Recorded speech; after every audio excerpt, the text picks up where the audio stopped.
বিজিত নাৰায়ণ আমাৰ আপোনালোকে গমে বিজনী ৰাজ্যৰ ৰজা।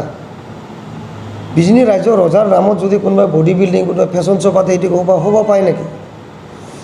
সেইকাৰণে যোৱাকালি আমি যিটো আমাৰ কি বৰ্ড HD জিম বিজনী বুলি যিটো আমি পালোঁ, বডি বিল্ডিং আৰু ফেশ্বন শ্ব' পাতিব, মানে এইটো আমি দেখা পাই দুখ লাগিছে। তাৰমানে কি শুনক, তাৰমানে এটা কথা বেয়া লাগিছে, আমি যদি আমাৰ বিজিত নাৰায়ণ ৰজাৰ নাম লৈ যদি কোনোবাই জিম পাতে, কোনোবাই ফেশ্বন শ্ব' পাতে, সেইটো তাতকৈ আৰু আমাৰ জাতিটোৰ দুৰ্ভাগ্যজনক কথা একো হ'ব নোৱাৰে। তেওঁলোকে কোনোবাই কিবা বেলেগ কাৰ্যসূচী পাতক, সেইটো কাৰণে আমি বিৰোধিতা কৰিছোঁ। যোৱাকালি তেওঁলোকৰ যিজন অনাৰ আছিলে, অনাৰক আমি ফোন কৰাইছিলোঁ। আজি 11টা বজাত ৰাতিপুৱা আমি অতিছিলোঁ আক্ৰশ অফিচত, কিন্তু তেওঁ নাহিলে, তেওঁলোকৰ গ্ৰুপটো নাহিলে।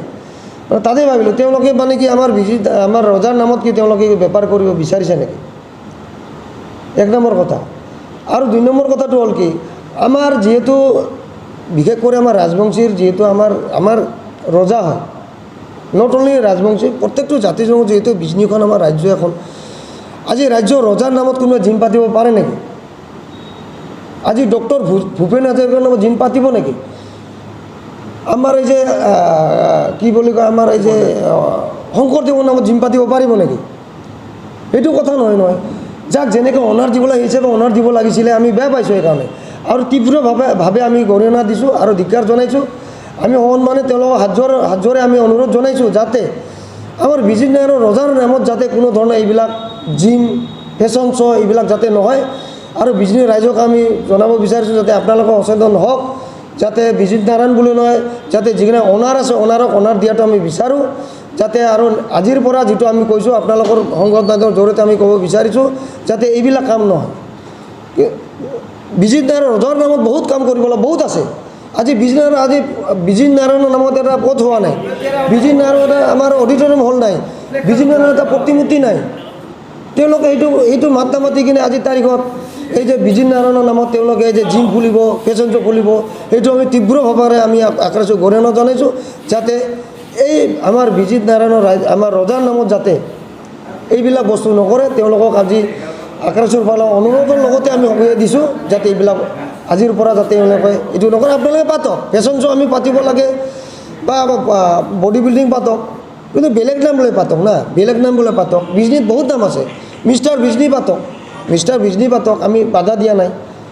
এইবিলাক যদি আমি কওঁ, যদি মিষ্টাৰ শংকৰদেৱ পাতক বোলে আমি মানি ল'ম নেকি? এইটোতো নহ'ব।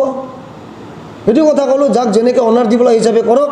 যদি বডি বিল্ডিং লৈ যদি কোনোবাই বেপাৰ কৰিব বিচাৰিছে, কিবা কৰিব বিচাৰিছে, আমাৰ লোকৰ নহয়, কিন্তু ৰজাৰ নামত যাতে তেওঁলোকে যাতে এই যে বডি বিল্ডিং ফেশ্বন শ্ব' যাতে নাপাতে।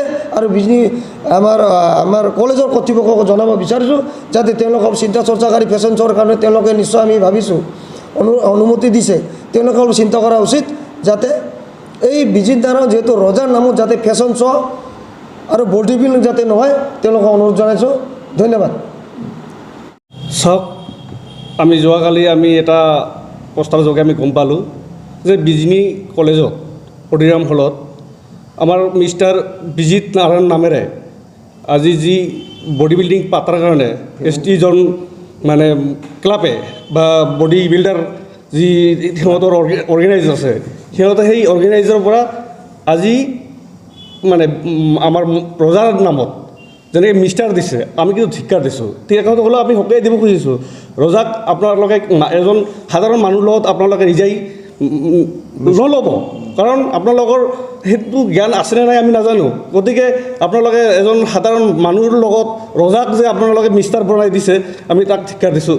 আৰু দ্বিতীয়তে কথা হ'ল কি, যে যিবিলাক আজি কৈছে খেলৰ কথা, আজি বডি বিল্ডিঙৰ কথা, আজি সেইজন মানুহ কি আমাৰ ৰজাৰ লগত আমাৰ কি সমকক্ষ হ'ব নেকি? গতিকে আমি এই খেল বা এই বডি বিল্ডিংটো নামাকৰণ বেলেগ কৰক, আমাৰ কোনো আপত্তি নাই, কিন্তু আমি আমাৰ এই মহাৰাজ বা ৰজাৰ নামত আমি খেল পাতিব আমি নিদিওঁ।